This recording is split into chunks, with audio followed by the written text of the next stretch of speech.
স্বামী চলে যাচ্ছে বিদেশে, এবার আমিও হয়ে গেলাম প্রবাসীর বউ। হ্যালো এভরিওয়ান, আসসালামু আলাইকুম। হঠাৎ করে তোমাদের ভাইয়া আমাকে ছেড়ে চলে যাবে অনেক দূরে। তাতে কি, সে আমার কাছ থেকে যতই দূরে যাক না কেন, তার স্থান সারা জীবনের জন্য আমার মনে। আমাদের মতো মধ্যবিত্ত ফ্যামিলির মানুষগুলো তাদের জীবনের ছোট্ট ছোট্ট ইচ্ছেগুলো পূরণ করার জন্য জীবনে অনেক বড় বড় ত্যাগ স্বীকার করতে হয়। অনেক প্রবাসী ভাইয়েরা আছে যারা স্ত্রী সন্তানদের সংসার এবং আত্মীয় স্বজনদেরকে রেখে প্রবাস জীবনে পাড়ি জমাচ্ছে।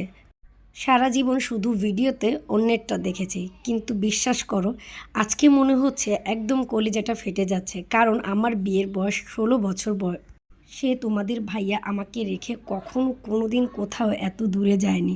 দূরে যাওয়া তো দূরের কথা, এই বিবাহিত জীবনে আমি আমার বাপের বাড়ি কখনো আমার হাজব্যান্ডকে রেখেও দাওয়াত খেতে যাইনি।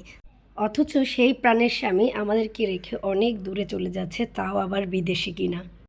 ভিডিওর মধ্যে তোমরা যতই আমার মুখে হাসি দেখতে পাও না কিনা, ভালো মতো আমার ফেসের দিকে লক্ষ্য করলে দেখতে পারবে আমার একদম ফেসটা পুরো ফুলে গেছে, গাল চোখ মুখ ফুলে গেছে কান্না করতে করতে। কিন্তু তোমাদের ভাইয়া কিন্তু আমার এক ফোঁটা চোখের পানিও দেখেনি।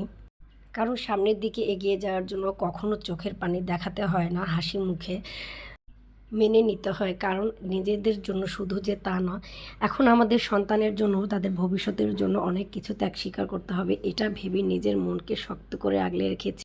যখন তাকে এইভাবে জড়িয়ে ধরেছি, তখন মনে হচ্ছে আমার জীবন থেকে অর্ধেক দেহটা অনেক দূরে চলে যাচ্ছে।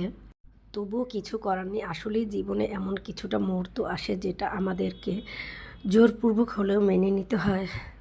এমনিতেই সে বিদেশ চলে যাচ্ছে, এটা একটা কষ্ট। তার আবার একদিন আগে আমার বড় যা মারা গিয়েছে এবং তাকে দাফন দিয়ে রেখে এসে গ্রামের বাড়িতে তারপর আবার নিজেভাবে গুছগাছ করে রেডি হয়েছে বিদেশে পাড়ি জমানোর জন্য।